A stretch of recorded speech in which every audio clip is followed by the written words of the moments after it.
Hello and welcome everyone.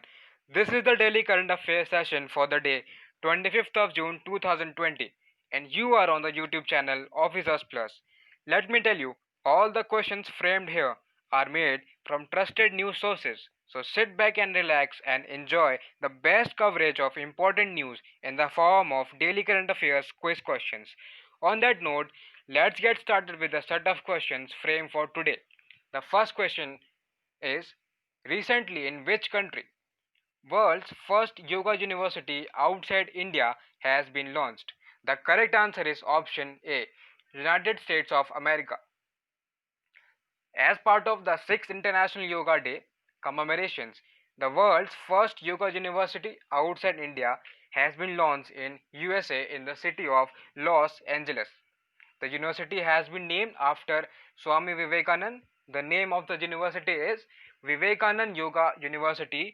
In short form, it's VAYU. It was jointly launched by Minister of State for External Affairs V. Muralidharan and Chairperson of the Standing Committee on External Affairs P. Chaudhary. Also, the first chairman of this university is eminent Indian yoga guru Dr. H.R. Nagendra. You can pause the video and you can read the important points highlighted here. So this is a paper snap from the Economic Times which mentions the headline as When East Meets West, the world's first yoga university outside India launched in US. Our second question is, which former female England cricket team captain is said to become MCC's first female president? The correct answer is option A, Claire Connor. So, England cricket team captain Claire Connor has been named as next president of MCC and she will be the first female president in the MCC's 233-year history. So, this is a paper clip from The Guardian which mentions Claire Connor to become first female MCC president in 233-year history. So, she is Claire Connor. Our third question is, International Monetary Fund, a global institution to foster global monetary cooperation, has projected sharp contraction of dash amount of percentage in Indian economy in 2020. So what's that figure? The correct answer is option B, 4.5%. So International Monetary Fund projected a sharp contraction of 4.5% for the Indian economy, citing COVID-19 pandemic. Also, there's a great news and a positive news that IMF said that India is expected to bounce back in 2021 with a growth rate of almost 6%. So this is a table created and the source of this table is International Monetary Fund. So you can see all the important institutions of financial things predicted the latest India growth rate. So IMF has projected the economy to fall down by 4.5% and the World Bank has projected as 3.2%. S&P Global Ratings projected 5% contraction and Moody's projected 4% contraction, and the lastly Fitch Ratings projected 5% contraction in the Indian economy in the year 2020. Our fourth question is,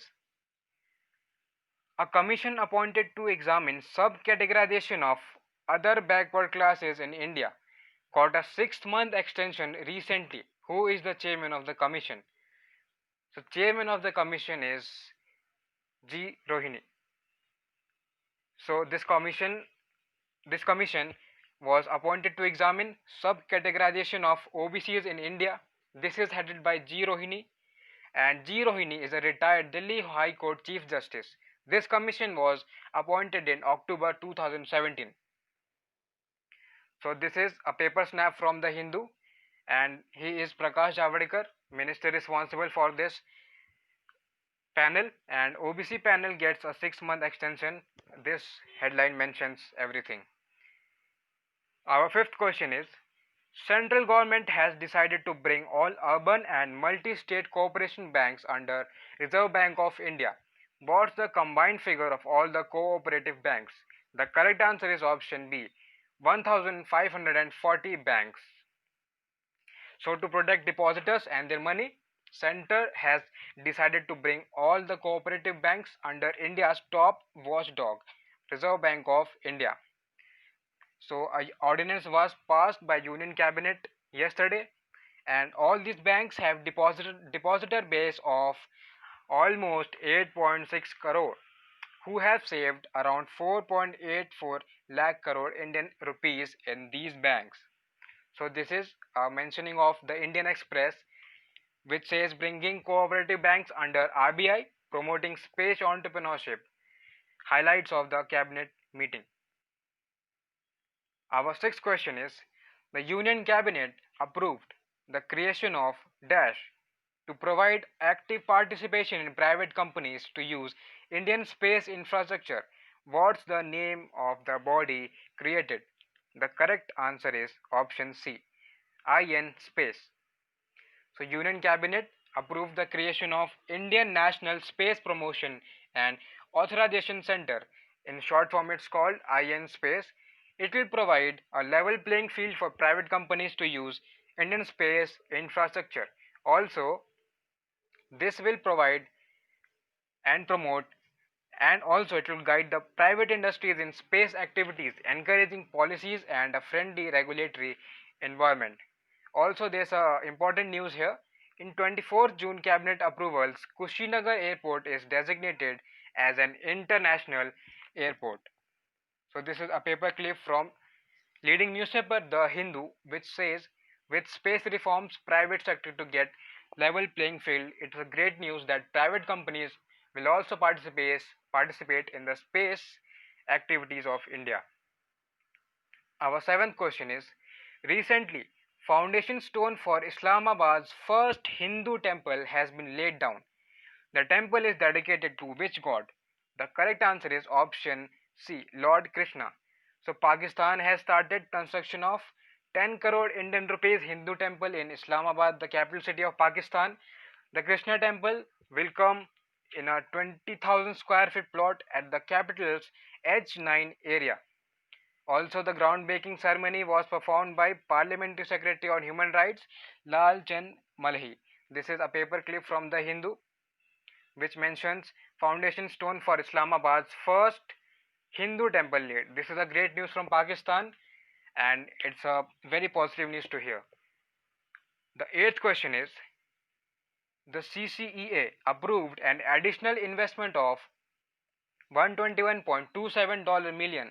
This is about 909 crore Indian rupees by which company for further development of the Shwe oil and gas project in Myanmar.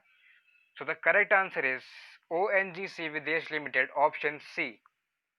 The Cabinet Committee on Economic Affairs, short form as CCEA, on Wednesday approved an additional investment of $121.27 million by ONGC Videsh Limited, for which project it is Shwe Oil and Gas Project. This is in Myanmar. Also, Gas Authority of India Limited, GAIL, is also an investor of this project, and the first gas from the Shwe project was received in July 2013. So this is a paperclip from Hindu which says OVL gets nod for investment in Myanmar. So this nod has been given by Cabinet Committee on Economic Affairs. This is an important thing to be noted here. Our ninth question is, which IIT has developed device for early and easy detection of diabetic retinopathy? The correct answer is B, IIT Guwahati. So IIT Guwahati, and in collaboration with Sri Shankar Dev Netralaya Guwahati, have developed a point of care testing device that can detect diabetic retinopathy at an early stage. Also, the team has filed an Indian patent for this idea and device. So this is a mentioning of the Times of India, which says IIT Guwahati researchers develop point of care device for early and easy detection of diabetic retinopathy.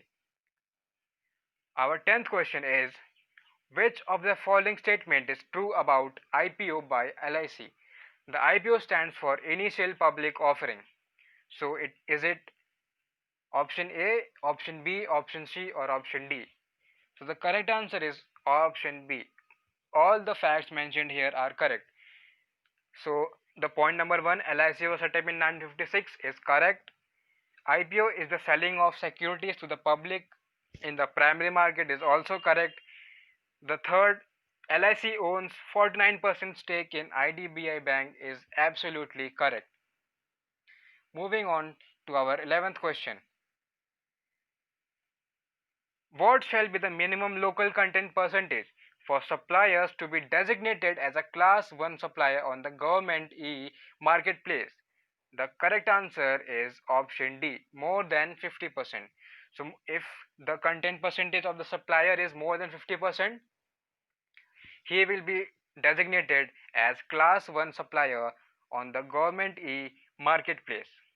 Our 12th question is, which day is celebrated on 25th June every year? The correct answer is option A, Day of the Seafarer. Our next question, 13th question is, which bank has launched a new product KBL Micromitra for micro enterprises? The correct answer is option D, Karnataka Bank. So Karnataka Bank launched this new product KBL Micromitra for micro enterprises.